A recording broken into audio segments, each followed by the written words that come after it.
I suppose if you're saying about, if I was thinking about my semi-dual, it it would be difficult. I think it wouldn't be as ideal within the NFJ as within the SFJ. Yes, I understand. It's not like I'm saying that actually half dual is the same like a dual. I'm talking about little different things. You know, if, for example, you experience problems with ethics of emotions, with emotional problems. So basically, you need somebody who is confident in using ethics of emotions, right? Yeah. So basically, if you are in a situation when you are in crisis and you need somebody to lift you up or whatever, so then you need help on this function, isn't it? Maybe situation like that, right? It looks like we are now recording. Is that true, Stephen? We are now on air. We're now live on air.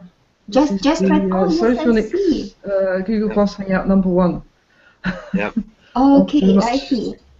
So what is the plan? Are we just like an overview of? Plan over a few things. I think later on, I think if it carries on to the next hour, I might talk a little bit about Enneagram. I'm not going to talk about that now. Maybe of some very rough notes. Really, they're essentially broken into two categories. The first is we are talking largely about trying to discover what associative socionics is, and in particular, maybe looking at one or two types that share a similar that share a program function. Your suggestion, which may be my suggestion, Ben, was that's what are Balzac's preferences. So the associative socionics is unusual. I don't know if I'm correct that it uses art, music, and such. Those preferences to really see what the subconscious, what is in the subconscious. Is that right, Olga? Your camera's just gone off. Oh, that's all right. As long as people can hear me talking, I don't know. Okay. No, I can see me. Yes. Here we go. Okay. Yes, associative socionics taps into subconscious, because we study and analyze preferences of people, which they don't know, which they don't understand why they like what they like. So in this way, approach of associative socionics is more ecological, if people say. Because people don't need to think, about their own identity. They just simply turn into their own world in a way they think, do I like it or something wrong? And they don't need to go deeper, But in the way that if they like something really, they put it as a preference. Actually, do you remember it was test, Sondi test? Very recently, somebody posted the link, and I looked into it, and I realized that the principle, the mechanism, is very, very similar. Somebody might say that associative socionics has got more to do with what Max Lucher did, because there is a color test of Max Lucher. Do you know Max Lucher, yeah? No? Well, that's kind of... Yeah. Did you say Rorschach? Lucher. Rorschach. Oh yes, I do. Yes, yeah. Max Lucher. Oh right, I just thought you meant sort of like those Rorschach tests. You know, where you show people patterns and ask them, and they ask the people what they saw.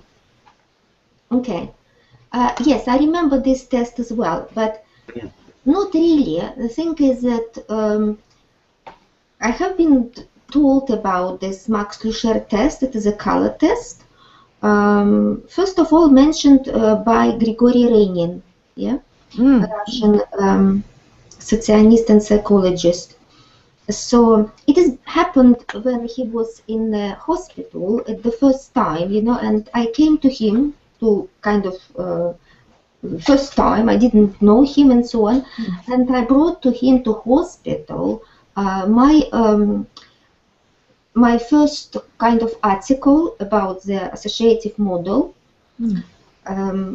and it didn't look exactly like it looks now, because many years has gone and I kind of a little bit improved the whole thing. It was just like a draft, yeah. Okay. And when he looked at it, he said, "Oh, do you know Max Lucher?" I said, "Who is he?"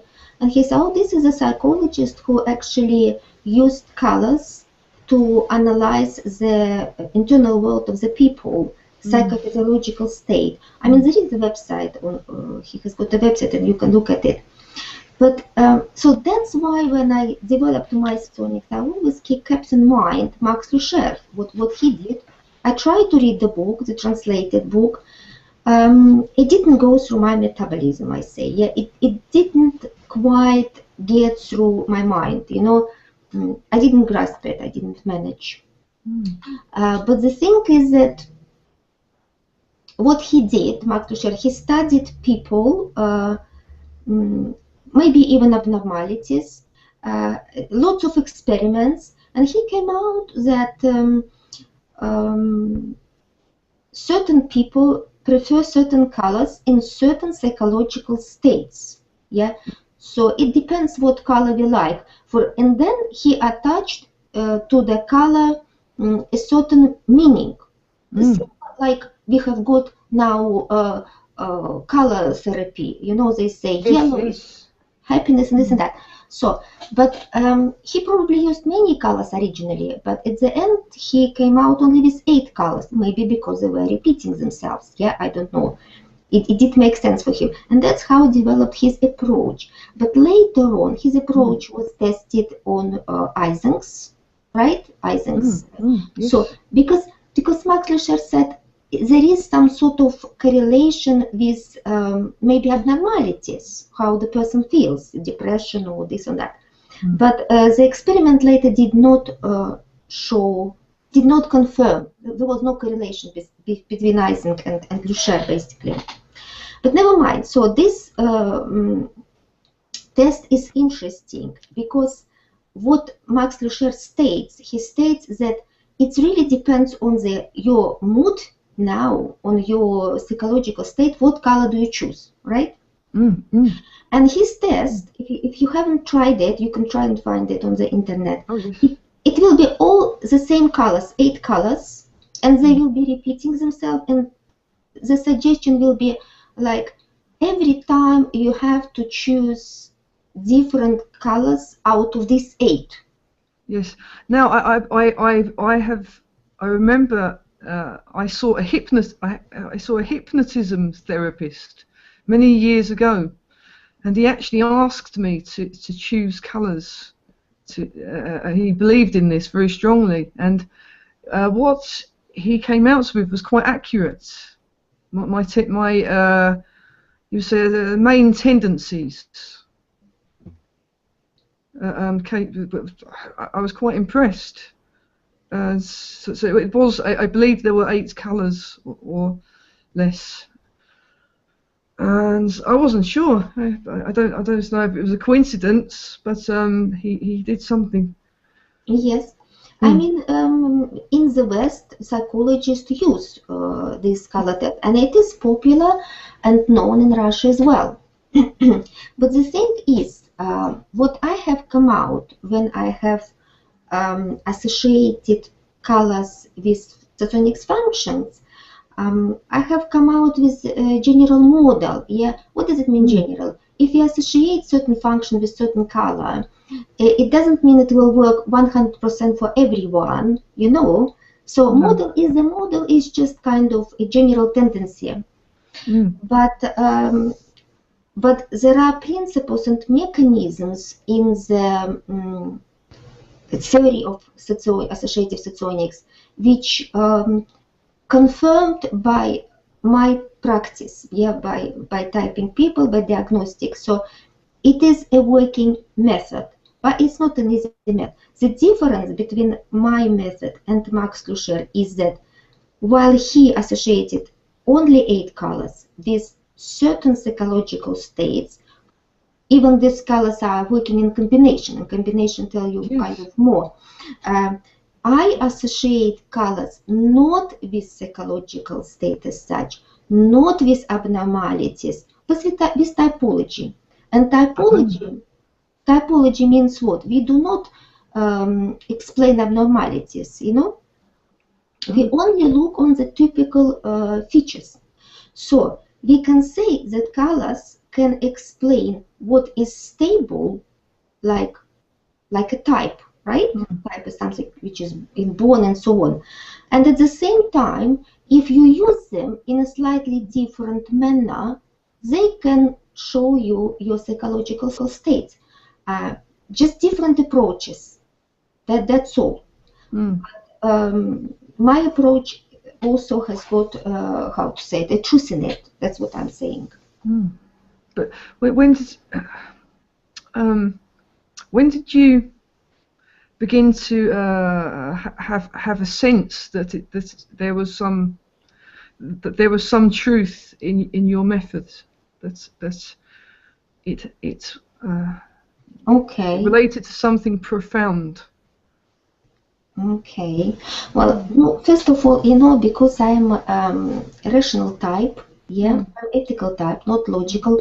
But of course, logic is kind of sort of strong function for me as well. Okay. So first of all, for me, also, like, does it make sense or doesn't make sense? Even sometimes if I have got a hunch and think, oh, you know, because I'm rational type, I say myself, no, that can be in fantasy, that can be not true. So of course, only if I see something and in real life which makes sense for me, this is actually the truth. Basically, I have associated colors with function. It happened not like I was sitting and thinking very long about it. It just happened accidentally, but I was talking on the forum. Somebody out of blue mentioned the rainbow, the colors of the rainbow. And maybe because of that time, I was thinking about small groups, you know, just looking how different rain dichotomies or something, you know, just try to put everything together, make sense for myself. You know, I thought, rainbow has got how many? 7 colors? Yes. 7 colors. We have got 8 colors, but 8 functions. But I thought it must be, maybe there is something there. And when I tried to distribute the colors, I realized there is one color missing. In rainbow there was one color missing. I don't remember, was it the pink color? I think it was the color pink. Because we have got kind of red and then kind of violet, and we don't have color pink. But I attached the color pink to ethics of relationship, what we call it, FI. So, and somehow it did work for me. But then when I started to write the article, I thought, well, I cannot explain that just that was the colors of the rainbows, which I liked and also associated with the functions. I thought I need something more, something, you know, solid. But what solid could I find? What solid could I find if I was talking about some sort of psychic energy? What would you do? Where would you look if you associate functions with colors? Well, for me, I would find it rather natural, because I regularly use colour to change my mood. If I'm wearing, it's very hard to explain. That without sounding too crazy, wearing bright colours will calm me down. Wearing blue will. Some very often wearing black will make me feel rather intoxicated, but sometimes energized. And I'm not claiming there's any mystical. I didn't think there was anything mystical about it, but it does almost seem like that. It at least has a psychological effect on me personally. I can't usually stand to wear black. Okay. It might sound odd to the one viewer who's watching. We've got a viewer. That's good. But to me it makes sense that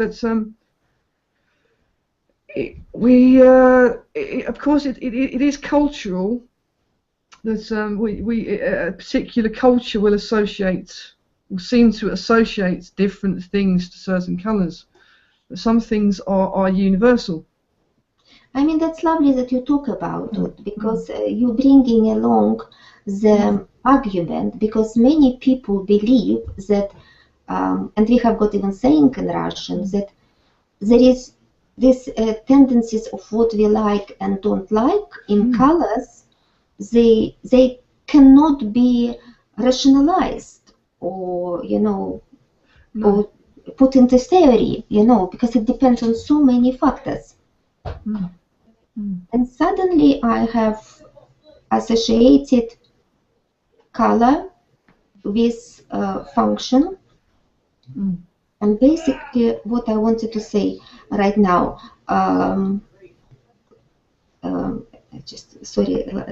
basically we shall talk about it a bit later, so otherwise I will lose my thought.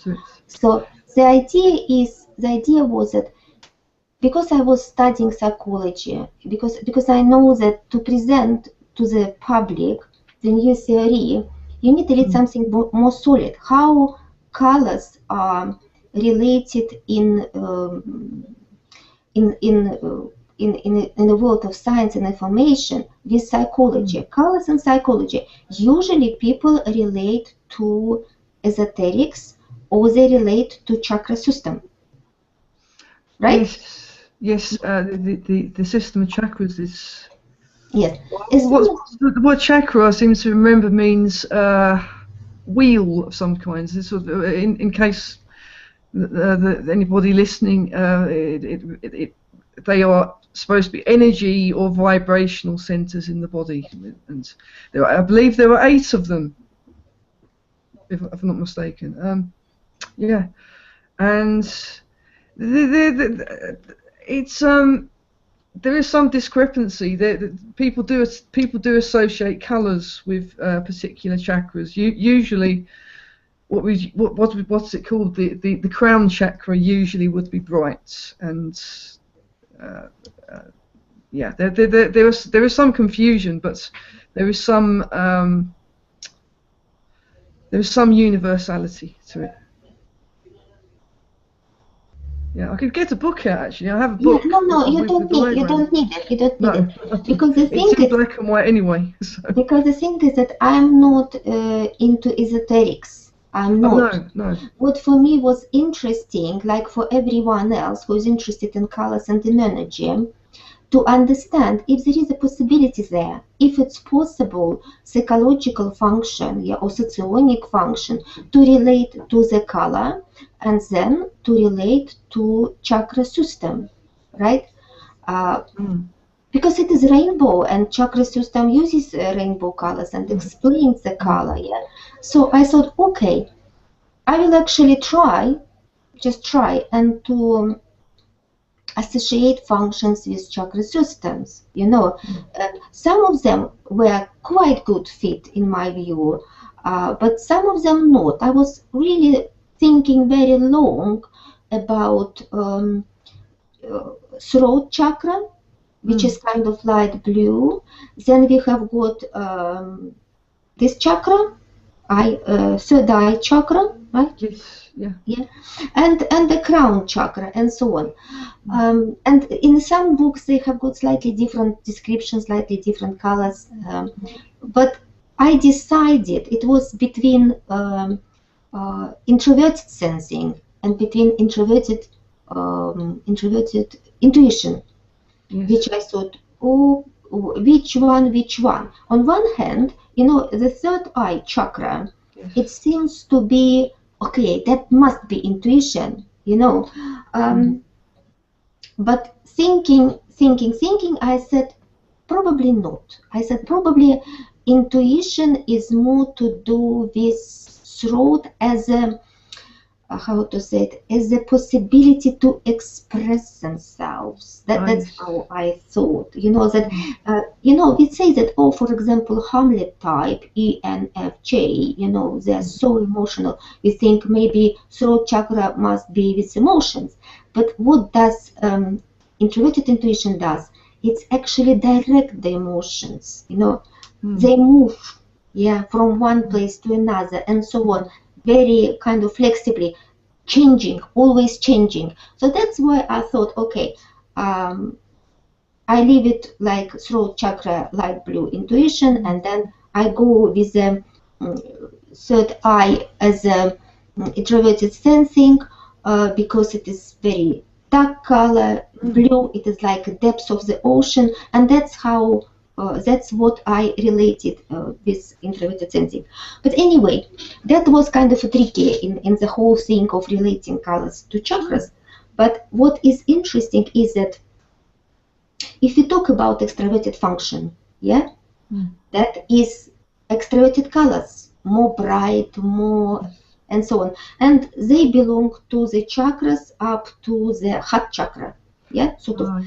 In the heart chakra, we have got green chakra, but after green chakra, all the colors start fade. They kind of light or dark, cold colors, sort of thing, yeah, cold. So cold colors are introverted. All bright or warm colors are extroverted. That's how the colors differentiated on introversion, extroversion. The next thing, I haven't got my model now, but it kind of can be imagined. So just imagine a butterfly. Yeah, that is a different question. Why it is butterfly? We shall not go into it right now. Just imagine butterfly. It has got big two wings on top. Yeah, yeah. So this is extroverted function. On one hand, you know, we have got orange and red. This is ego function, the most hot, bright function, leaders. Red color is a color of leaders. If you want, if you're playing in box or something, if you want to win, go for red. Is it a red car, red shot, whatever, red must be there. Then orange color is associated, red color is associated with emotion. Yeah, orange color associated is associated with logic, applied logic, business. You know? Then we have got on the right hand side colors yellow and green. These colors belong to it, to energy of it. Yeah. So red and orange to ego, and this is ego is rational energy and extroverted and dynamic. It is yellow and orange. It is extroverted, irrational. Yeah, right? Why irrational? Because irrational colors represent the nature. Yes, yeah. You didn't know that, no? No, it seems to make sense. Okay. The thing is that if you would read it, you would know it. But it's okay. Many people don't know it, so that I can tell about it. So if you go at the bottom wings of butterfly, sort of thing, yeah. So on the left hand side, at the bottom of red and orange, at the bottom you have got violet and pink, you know, and this is superego colors, energy superego. This energy represented light pastel colors. Violet is associated with crown chakra and with structural logic, intuitive, introverted logic. While pink is associated with introverted ethics and belongs to heart chakra, actually, together with possibility or intuition of possibilities, green chakra. It is in it. Yeah, it. I mentioned it energy, which is extroverted, irrational, and static. Yellow belongs to extroverted sensing, and green to extroverted intuition. So, just tell me, is it easy to understand? Is it easy to grasp? For me, it is. Yes. It makes sense. Okay. If I don't understand something, I will say if it's if something is confusing or sounds silly, then I would probably say. So, Yeah, I just worried that it might be difficult to. well, the thing is, I've worked a lot with colours, so it's they're very natural things to imagine for me. Okay. So I would, for one thing, I would have associated the highest chakra with purple, because it's introverted intuition. It's traditionally it has that colour. Okay. Purple being intuitive. Yeah. Yes, that's good. That's good because I kind of agree with you because I did hear that introverted intuits they like violet color, but in my model, it belongs to introverted thinking. Actually, Intuitive thinking. Yeah. I did look actually when I was thinking about it and related to chakras. I did look on other interpretation of colors, and one of the interpretation, people give different interpretation in the books, but one of the interpretation was that it was also in church the priests were wearing this purple. Oh yes. Yeah. Yeah, and all together, and then I thought, well, that's okay, but we can go deep into it. At the moment, I just express the model, yeah, all in, so that you understand the model. So now, what happens at the top left corner and at the bottom left corner, if you can imagine, we have got rational types. At the top, we have got rational dynamic extroverts, which prefer colors of red and orange. And at the bottom, we have got superego types, rational static introverts, which prefer light colors and pink and violet. This was their gamma of colors. All these colors, they contain red in different proportions, right? Yeah. So everything what contains red, all these functions, they belong to rational function. Opposite, we have got irrational function, and we have got, because of colors of nature. Which colors are these? It is yellow, extroverted sensing, green, extroverted intuition. Then we have got dark blue, which is introverted sensing, and we have got light blue, turquoise, not just blue, we have got intuition, introverted intuition. So that's the model. And what I did not describe you, is that all these four blocks of the associative model, they also, between themselves, they create the dynamic relationship. Psychodynamics, that's what I call. We have got 6 of them. If you look on the both top wings, you have got extroverted profile, or what did I say? Yeah, extroversion, strong extroversion, extroverted when 2 blocks are together, interact, and the person has got high extroverted power, energy. At the bottom, we have got introverted psychodynamics. It is where in the psyche of the person play together introverted energies of superego and superid. It is either light colors and black colors. Right, Walter? Thank you very much. That is just great. Yeah, I've got the photo on there. I won't be able to share it for too long because my okay. I mean, no computer problem. might overheat. But is that what people... So, Stephen, if you click on that for a bit, Ooh. then people can sort of mentally... Oh, yeah. Okay. Okay, thank you very much. This What actually... photo is that? Oh, you've shared something. Yeah, the butterfly pattern that Olga uses. Oh right, I was just gonna zoom in on her image on Facebook. It's a butterfly. Yeah. Okay. All right. Yeah, Stephen's computer's more powerful than mine, so his can take a lot of share screening. Horrible, slow Facebook. Right. Yeah, so Olga, in future, if you could print that off, then you could hold that up as a board behind you, or have it behind you on that background there, or just hold it up on a board. You know how I sometimes hold up a board?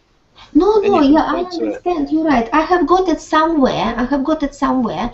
So basically, it's just at the moment it's fine, because that's where you see how they associate. This model hasn't got actually white, blacks, and gray colors. That's the only thing it is missing. But you can imagine it. I think that's enough. That's quite good. So basically, now if you compare this all psychodynamics, top wings, extroverted psychodynamics, if the person prefers these colors, bright, the person is high extrovert.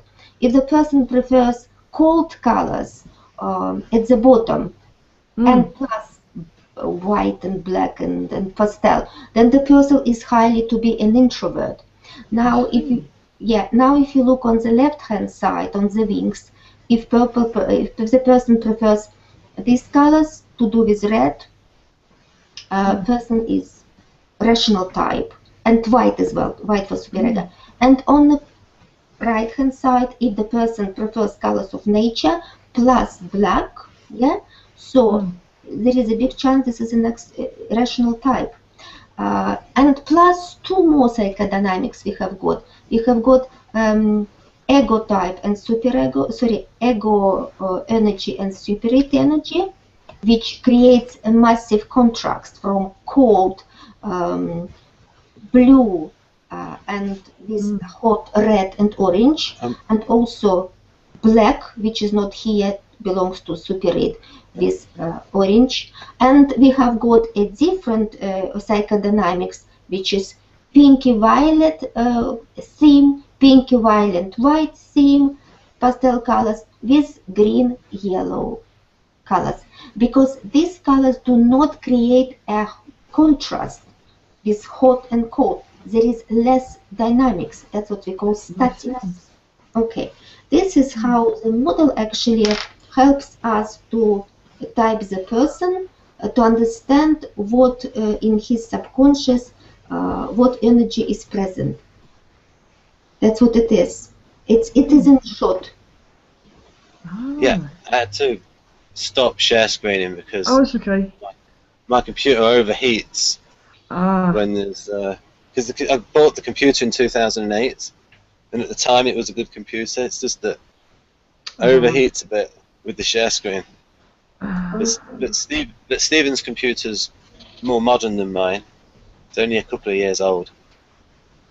Okay. I mean, that's we can say that as a little introduction to the model. So the model has got as a basis, it has got psychodynamic theories of Freud and Jung. So Stephen, if you click on that, then that is what will appear in the finished product. If you click on that square while Olga talks. Oops.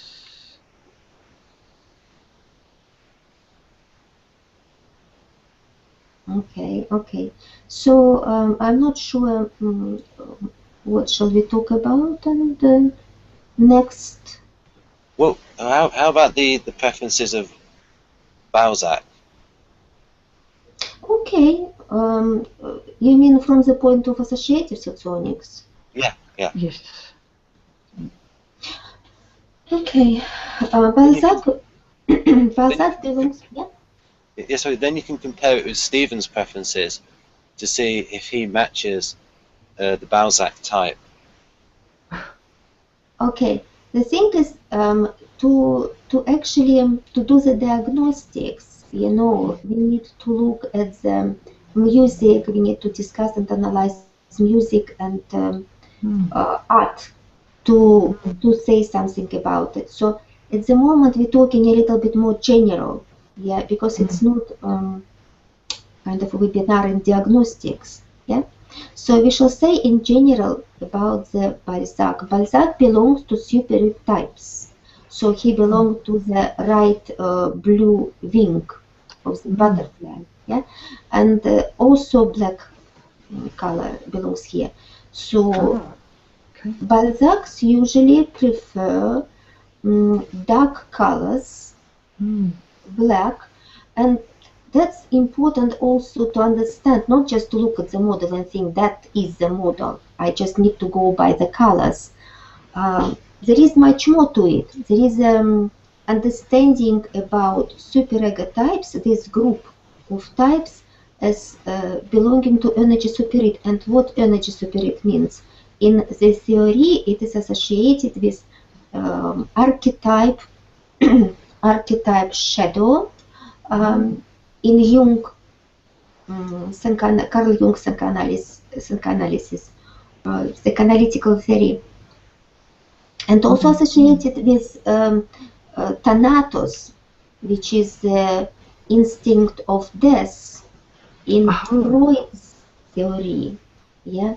So basically, this spirit is the dark part of the person. Yeah, we have got all this different energy.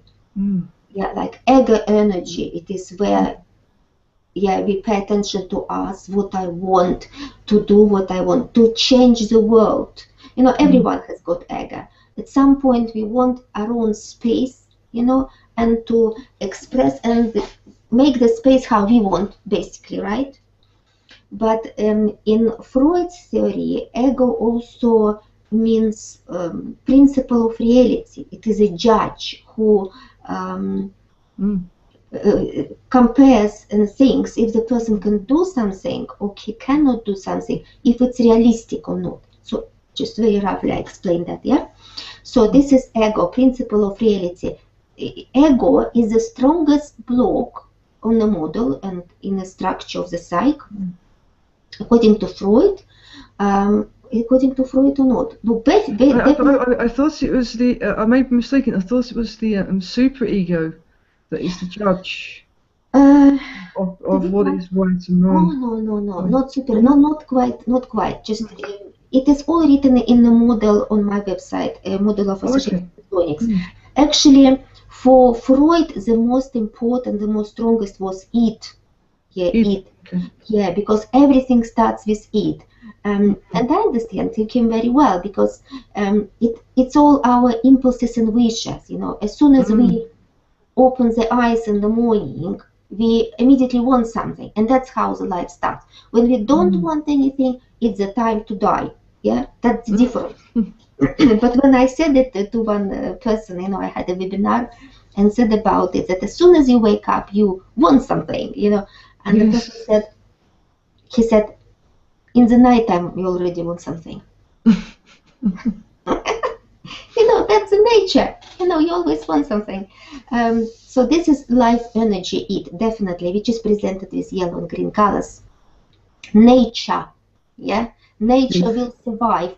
I saw recently another film about the nature, and they said, you know what? Nature doesn't need people, actually. No. People need their nature. If people disappear, nature will revive. It will carry on, and so on. That's right.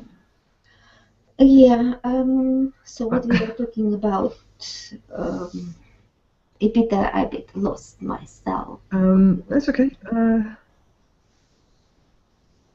Yeah, we talked about these different blocks, you know, how they've been expressed. Yes. So this is all irrational impulses. We want extroverted, we want play, we want enjoy, we want, you know, kind of interact with the world and so on. It is more about child energy. like children, they're just happy, you know, they want to play, enjoy the world.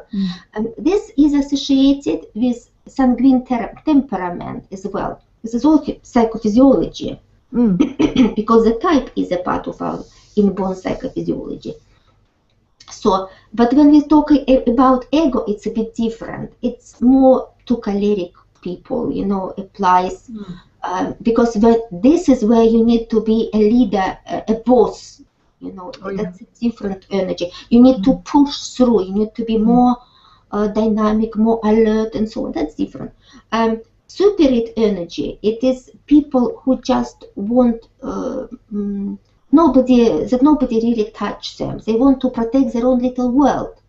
They want to be happy and their own little world. They are more preoccupied with their own little world, which for them is apparently a massive world.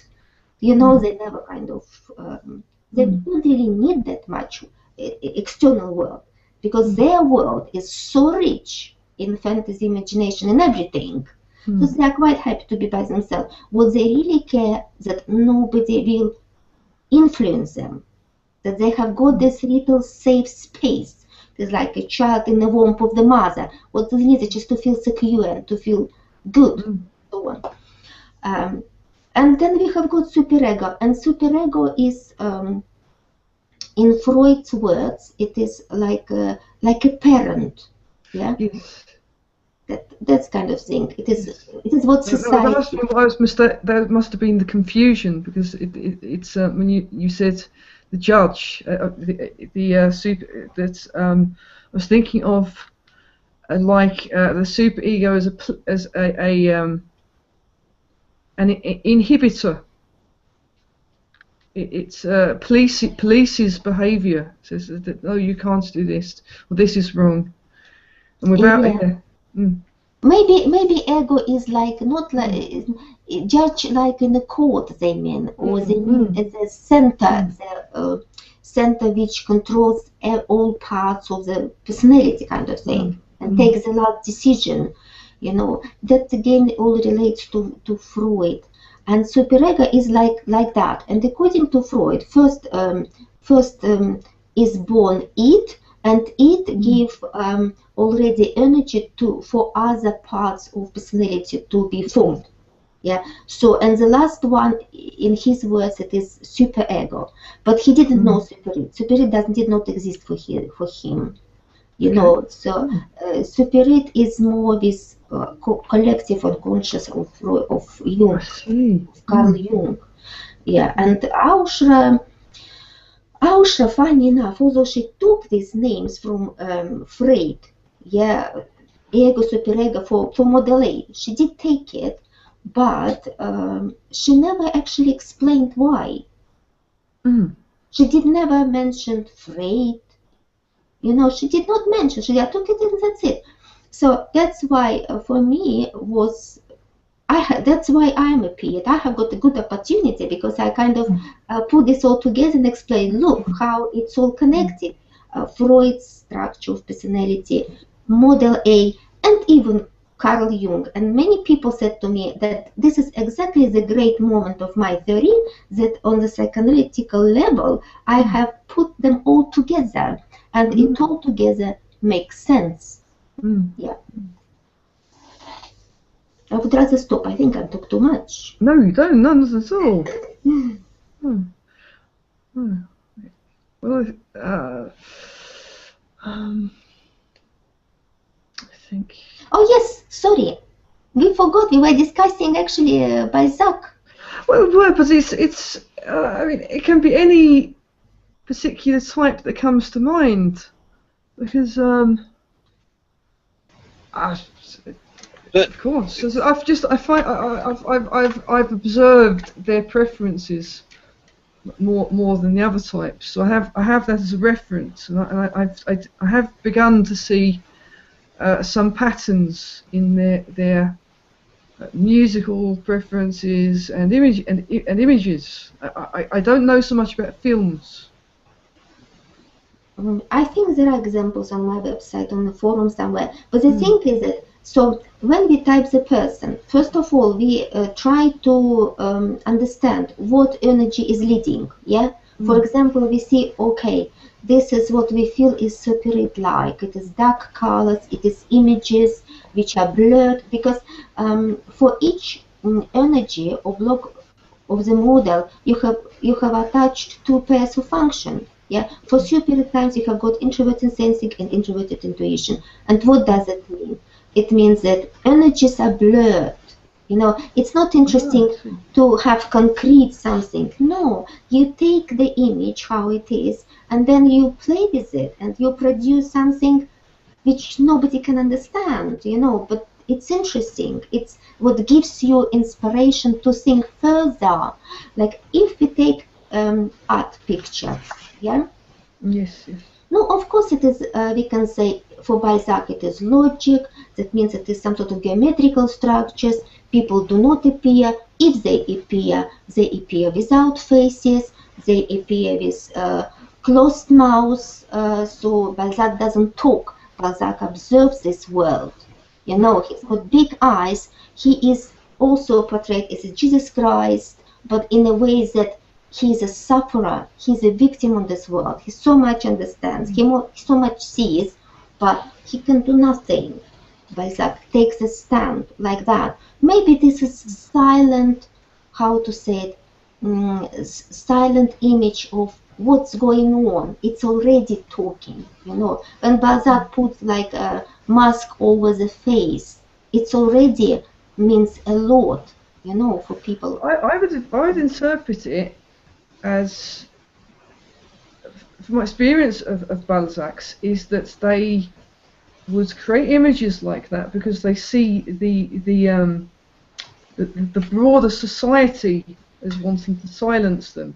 They don't really like what they have to say.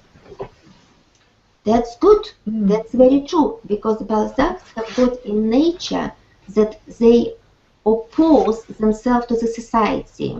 They have got principles. Sometimes it's very easy to mix up Balzac with Dostoevsky, for example, yeah, because they have got something in common, this very deep feeling, yeah, which find it difficult to express, a sort of thing. But on the other hand, yes, they go against the society. If Dostoevsky tries to preach the society, so Balzac with his views, you know, he shows absolutely different to the society values sometimes, which society does not understand. And that would have a lot of giving on his duality with the I'm trying to remember the name. The SEE, if I'm not mistaken. Napoleon. Sorry. Napoleon. Napoleon. Yes, Napoleon. Yes. I forgot. I'm getting confused. With the Napoleon, who it seems that their core drive is freedom. They don't want to suppress anybody. They on the whole, they would like to live without rules, and they won't judge so much. In the same way that they are extremely not unjudgmental. It seems. Apart from in certain areas, of course, they will accept an awful lot more. Well, I think Napoleon's, they just admire Balzac's.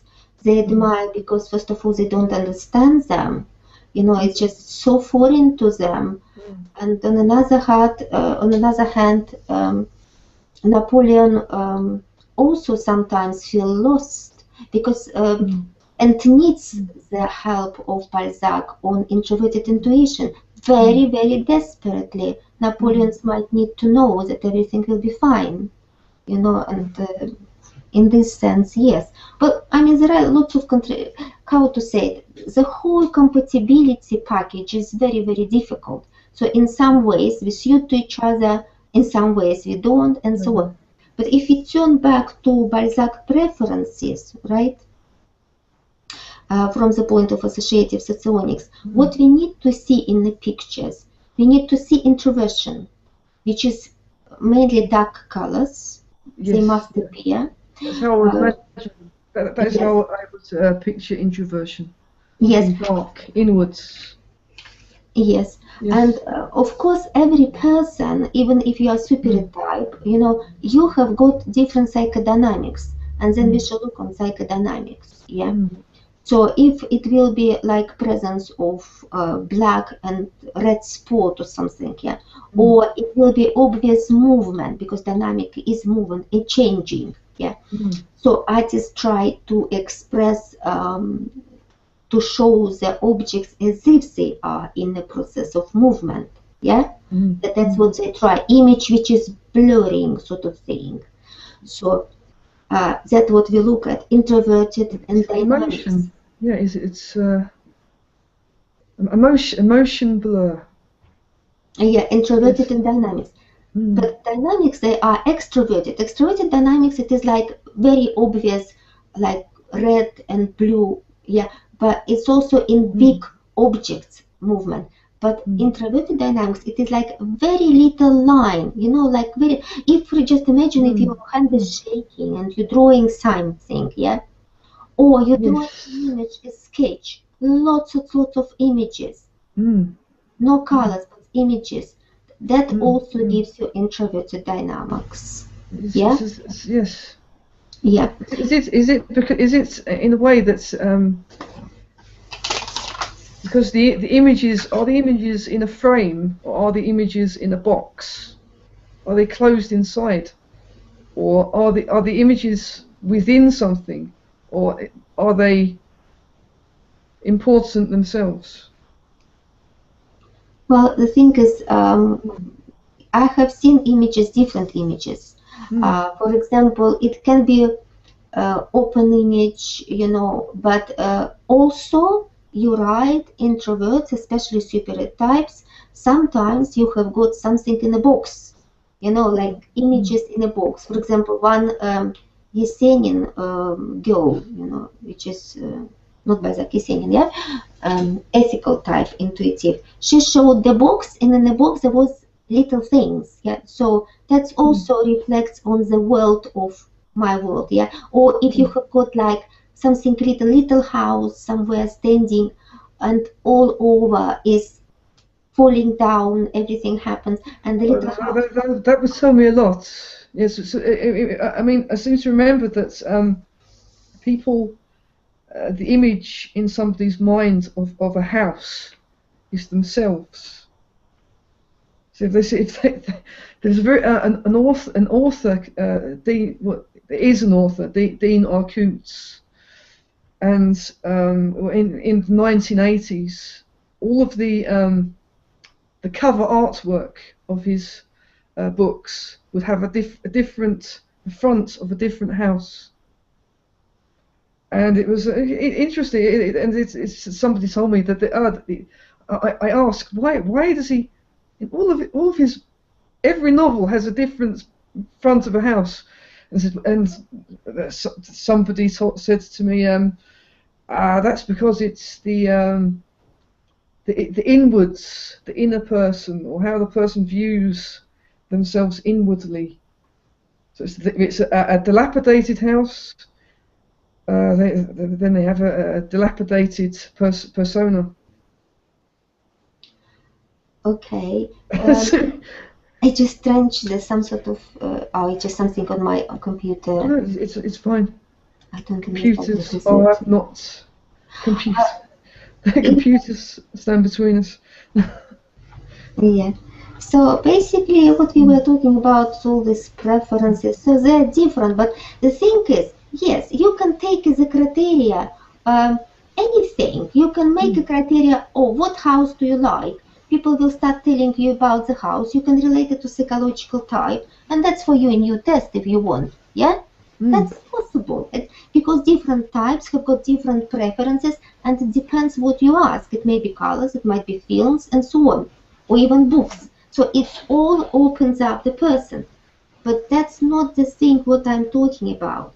What I'm talking about, what is really interesting, that we relate all with this dichotomies. So we're looking for statics, dynamics, and we want to express it on a very basic value sort of thing, yeah, like colors, like movement, and this and that. Still very tricky method, but if you kind of learn it, it comes to you. You will start later on to say, like, okay, this is static, this is dynamic. Ah, I see. But the thing is that how difficult is the person inside, that we try, different authors try to come to it from different perspectives, yeah, to understand the person. So the same thing is in art and music, and it's so complex. Even if we have come like with a model, we say, okay, now we understand, now you tell me what you like and I can read you and I can relate it to types. That's all very cool. But in reality, we have got lots of art product and music products, yeah, which has got so complex that you cannot explain it with models. It's all very, very complex. But we are on the way. We're doing it. So, and thanks to that theory into that model, not many people just understand now what I'm talking about. That's why they don't appreciate it. I understand. I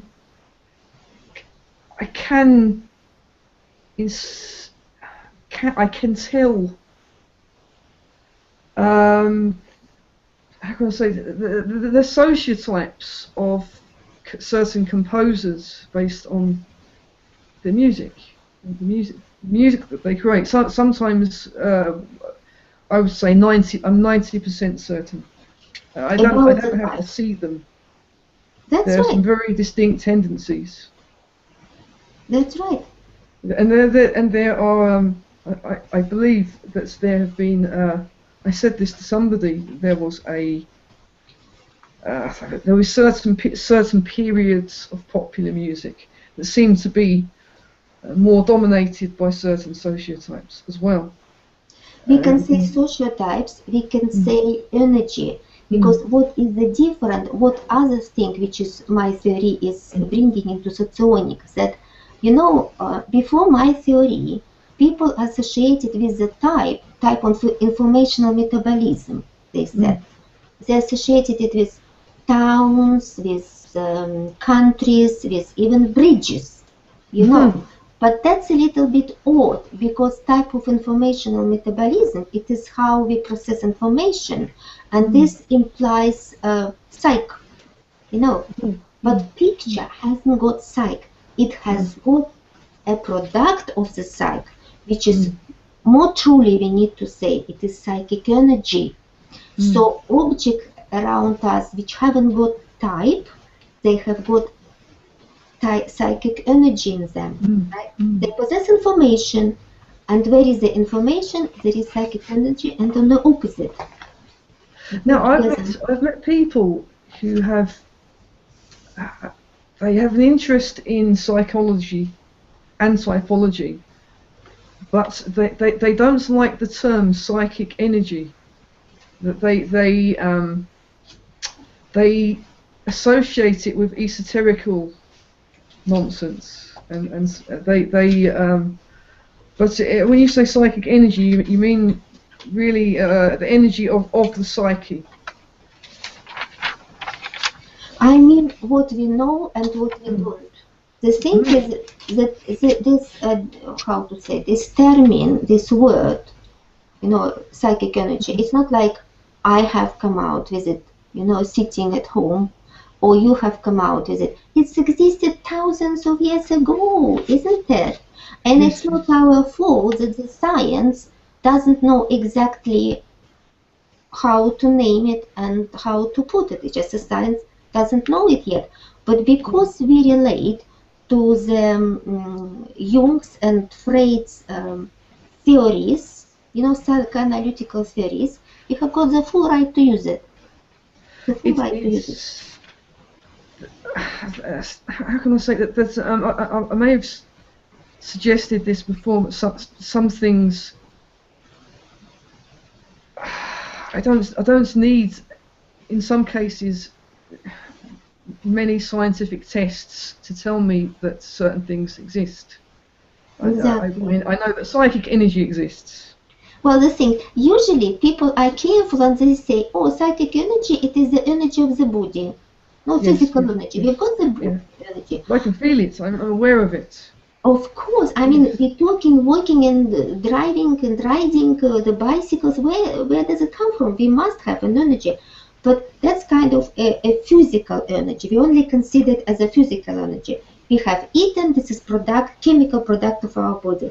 That all sounds good to me, but we have got also the psyche, right? Yes. So that is the energy that belongs to our body and to our psyche, which we call psychic energy.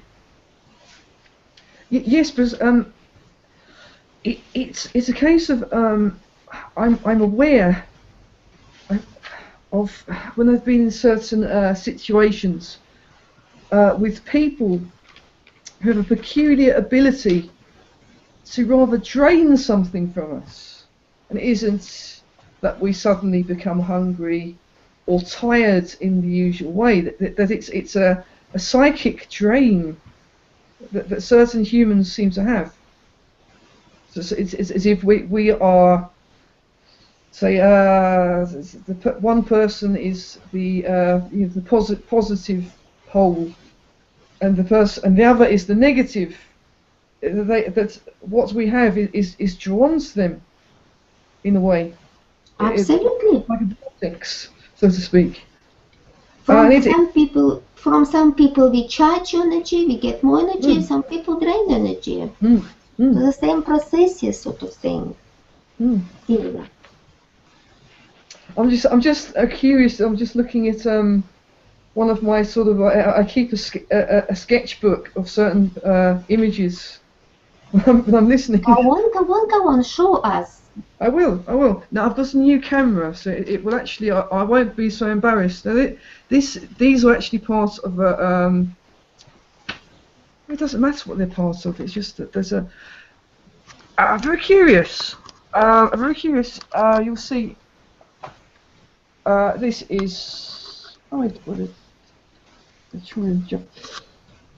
I have the power of autofocus. I'm hoping it will. I think if you just put it a bit away, because when it's too close you cannot see anything. Yeah, that's good. That's good. Maybe a little bit away, a little bit. That's yeah. Yeah. It's a very small book as well. That's good. That's very Stephen, have you clicked on your square so that it will stay on your? Oh, silly me! No, I'm forgetting. I'm in power. I'm in control. I've got to do it. Yeah. Really, it's for my participants to see, because it's only, but in the this is actually the colours are quite well represented by this camera. They're a little deeper. I suppose if I re-angle a little bit. But this is a very small book. This is my handwriting. Now I've analysed handwriting and people's reactions to it. Apparently this is the sort of handwriting that somebody wouldn't like their daughter's boyfriend to have, because it seems to that's interesting.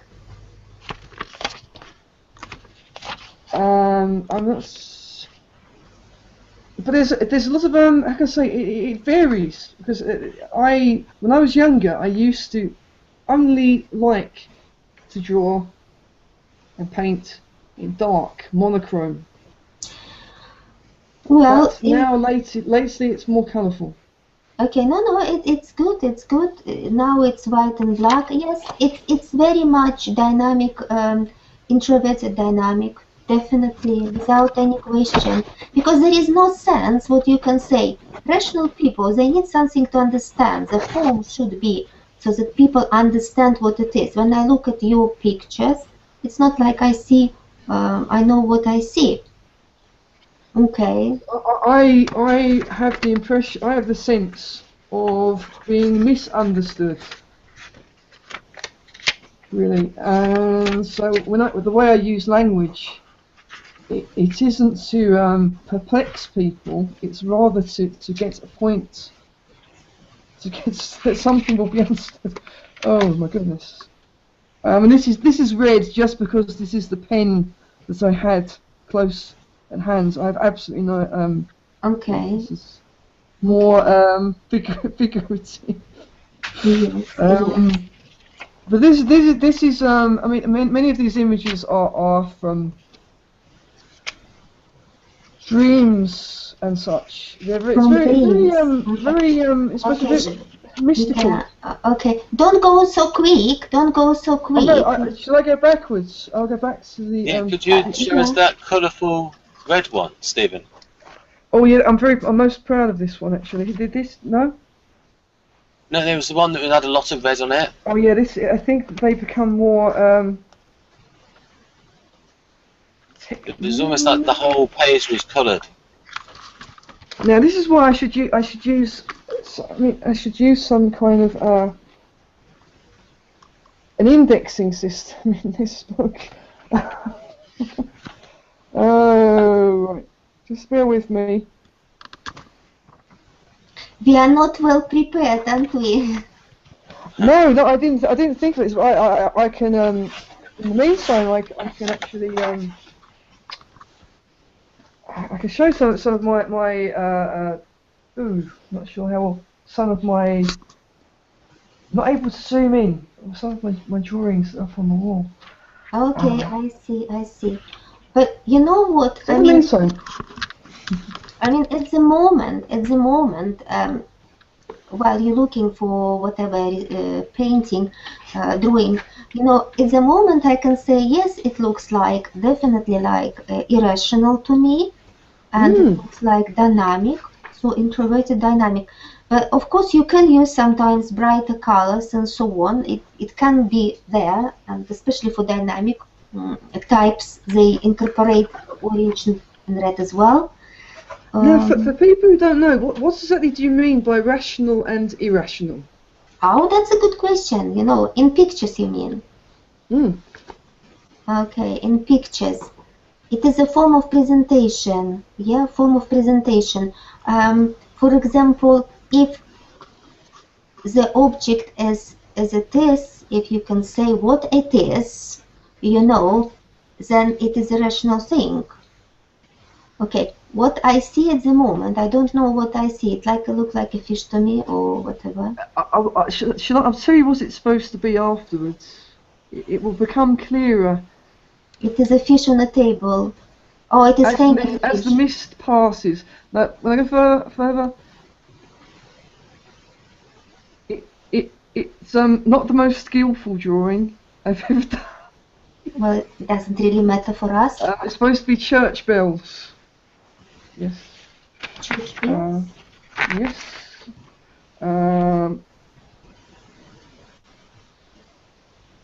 This is a very faint pencil image. Okay. All right. Okay. I need better lights. Now, is it? There was one with a heck of a lot of colour on it and a lot of red, and the whole page was colour. My goodness, right. Yeah, but anyway, I can answer the question while you're looking for the drawing. So basically, if you just make analogy of the words, yeah, so that you understand. If I say the table, yeah, table, you understand rational presentation, what it is. If I say something like caritaseta, marala, so that is the form which sounds weird for you, that you don't understand it, right? So that is irrational for you. So whatever you can understand with your judgment, yeah, that is rationality. And that looks good to me. That looks good. That looks irrational. Yeah, that's the one. And this is highly irrational one. Highly irrational one. So that could be. Yes. Right. So that's going to show up on the final one. You've selected the square. Yeah, I can't see it. Marcel, I was quite proud of this one.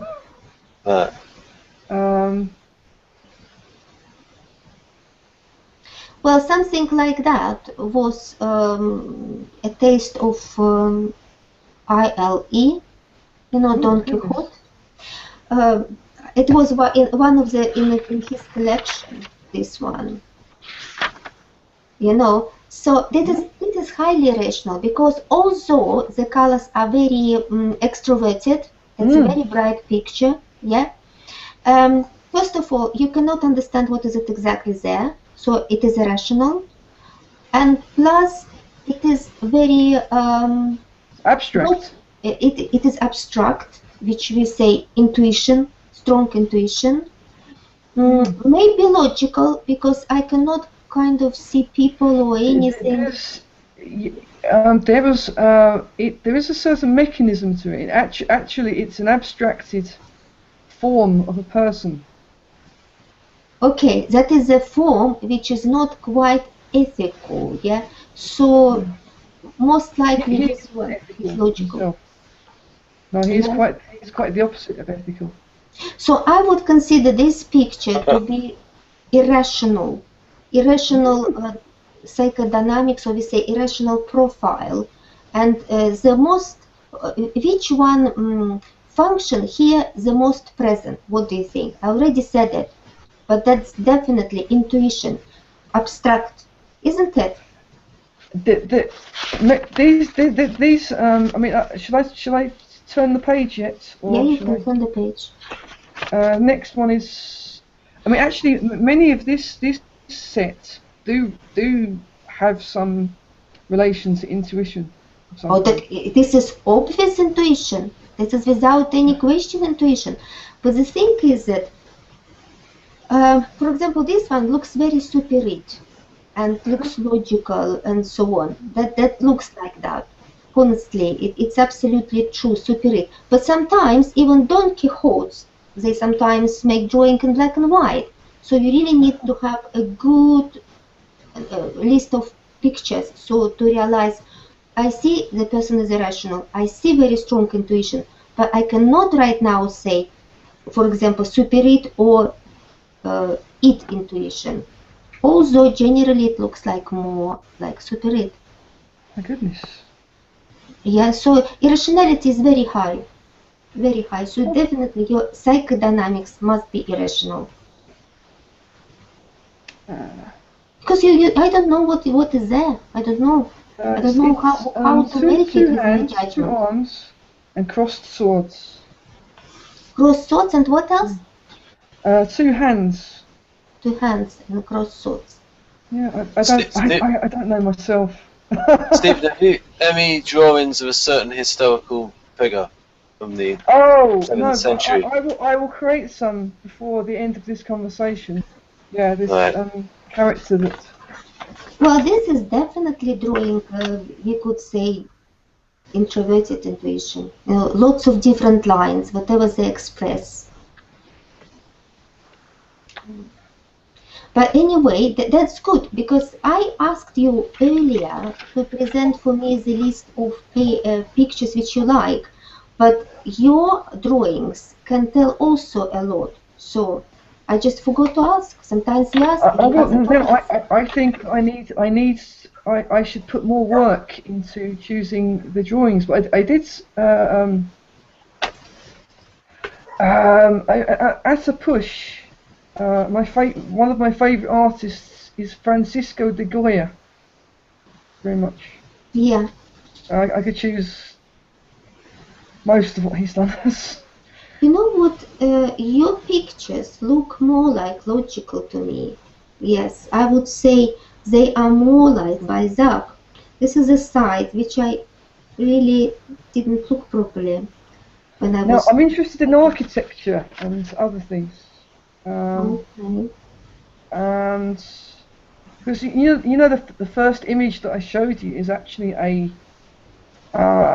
plan of a city in a story that I am slowly trying to write.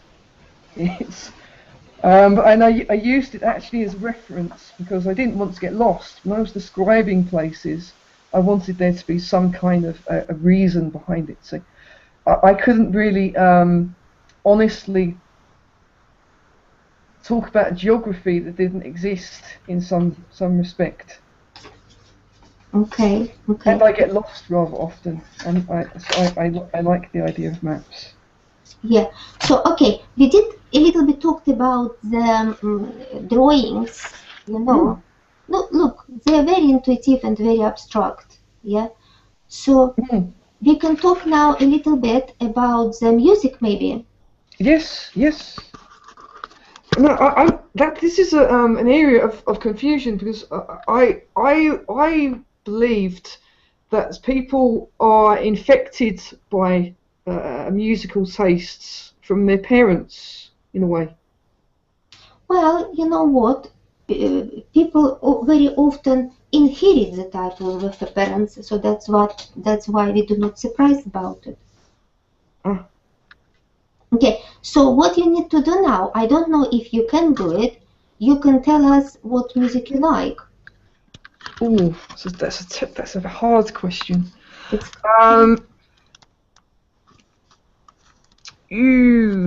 yes. Oh, well, should I write a list, or should I can tell no, you? you can just, we don't go now, you know, into the full list, but what we want to know roughly idea of what you like in music.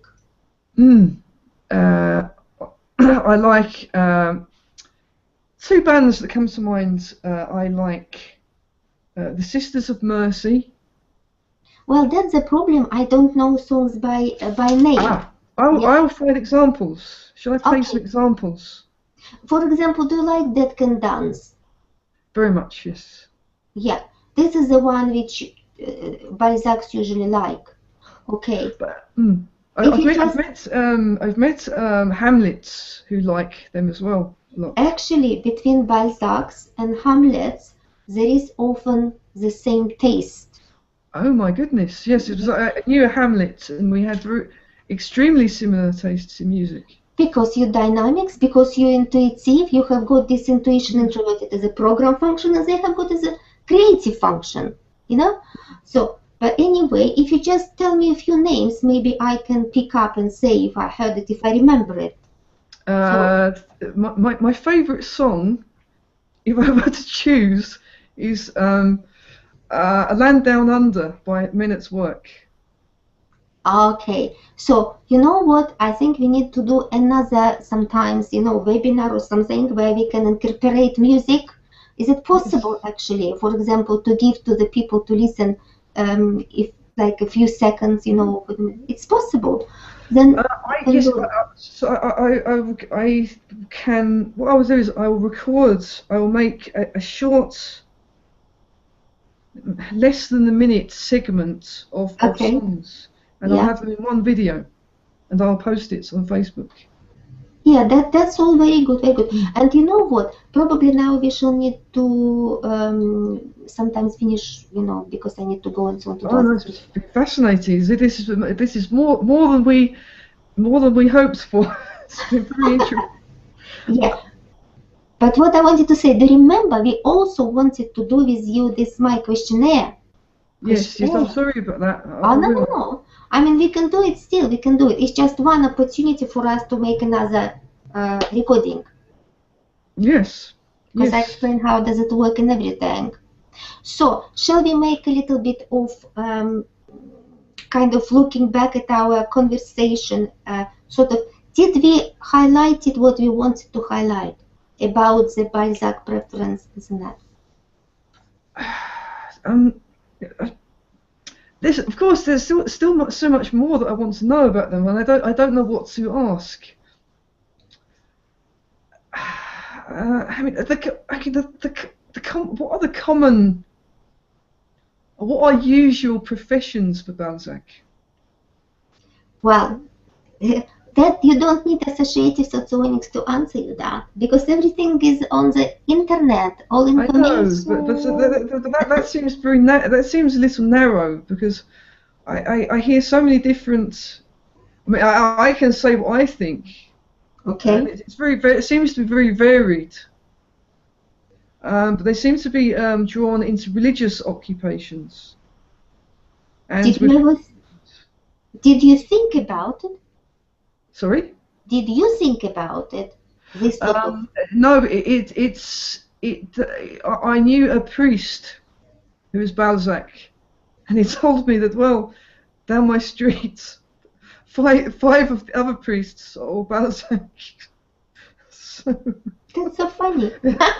I know two. They live within 30 minutes of me. So, yeah. So it wouldn't surprise me. And I would say they're within certain parts of the internet. They like certain operating systems and things. They sort of believe, have a feeling that the internet is an extension of their person, in a way. That they have this dominion over it, in a way. Oh, you know what? Interesting. Balzac's and religion. I believe that Balzac's, or if you just take any type, there is so much variation of it, yeah? But if you look at it from different angles, so maybe it's more intuitive Balzac's which go into religion. Because, oh, this is my cat. Because I wonder. Yeah, I'd say that's seems to be true. Yeah, because there are some logical people. They probably go more into banking and, this kind of different profession. So logical Balzacs and intuitive Balzac can be massively different. Yes, we've met great variations of them.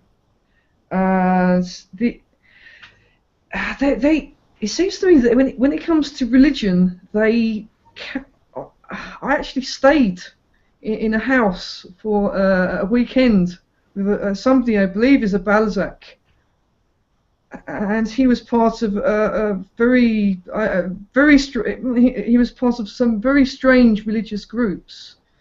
So they will go very deeply into mystical areas. I won't tell anybody who he is, but it seems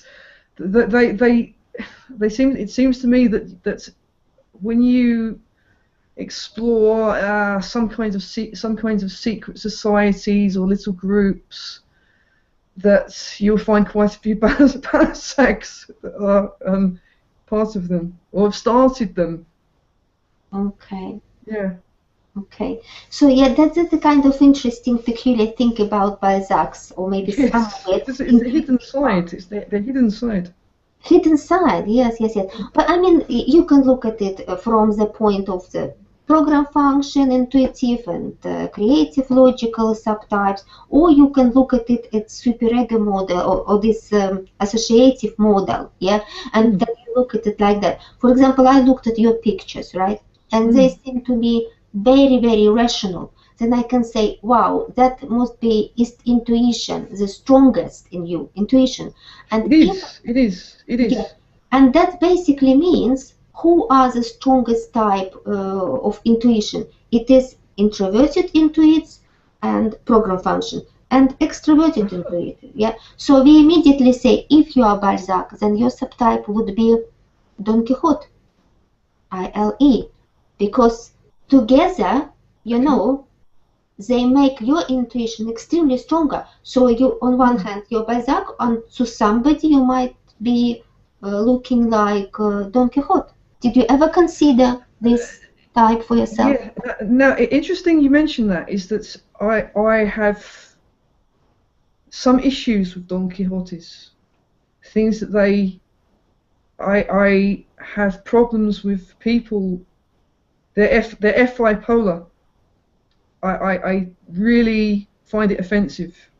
I really have had very good friendships with them. But it's what you call moral relativism. How I don't care if he is a murderer or he is a saint. It's all the same as long as they're nice to me, that kind of thing. Obviously, sorry, I think I was accidentally quoting somebody that I know. I don't. It's not that I dislike them. It makes me feel very uncomfortable. That's what I mean. It's like a part of them I don't like. Yes, yes, yes. They can be very charming, but there is, when you start digging, it might be not that nice. It's almost like they would be the nicest person, nicest people, if you could change this thing that. How can I say that they don't know when they are being improper. They're saying things that are very improper, that are not right. Like they'll joke about disabled people and just won't realise that you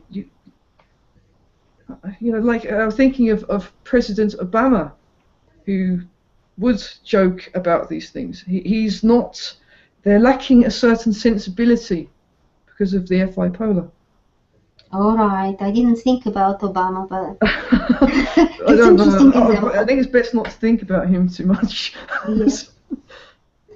Okay, you know what? Maybe we should finish our at the moment session, because I mean, first of all, it was very nice. It was very lovely. I'm very happy with the way our conversation went. Oh, but me too. Yeah, certainly. The thing is, I have the power of this Google Hangouts. If I don't like what someone is saying to me, I can just say no, go away. But no, it's been very interesting. We didn't expect very much. We thought, oh, nobody will talk to us or something. Well, the thing is, what is really good, that we do these recordings, and hopefully slowly people start become interested, and we get more and more people joining our conversations. Well, I think if people heard this video, watched this video, that they would not doubt your system as much. If you've met some people who would, they would maybe think, this there seems to be something in this. But you can see these patterns. Of course. I mean, and there is also similar. I mean, you can make a similar connections, relations with other models, with other people's theories. I mean, it's all together and so on, and we can look at it. So that's it, basically. Well, thank you very much. Yeah, and I hope that we should do sometime maybe the questionnaire, because we planned it for a long time already. Now, would you like to do this? Would you like the questionnaire to be as in a video like this, where you are asking me the questions, or which I'm absolutely fine with that, or I can just record myself? No. I think we work together fine. We can do it, and for me it's important that we shall record it, that we shall show how does it work. I would prefer that. I feel somewhat under stress when there's just a video camera pointing at me, and it's like I'm talking to myself, or talking to a little camera eye. You see. So yes. Okay, and meanwhile you do the list of the songs you like. What I didn't ask you, so when I ask usually about the pictures, you know, which you like, you give me also the pictures which you don't like. I think, yes, you did that. Yes. Now, I remember you did that. That is tricky, because I like an awful lot.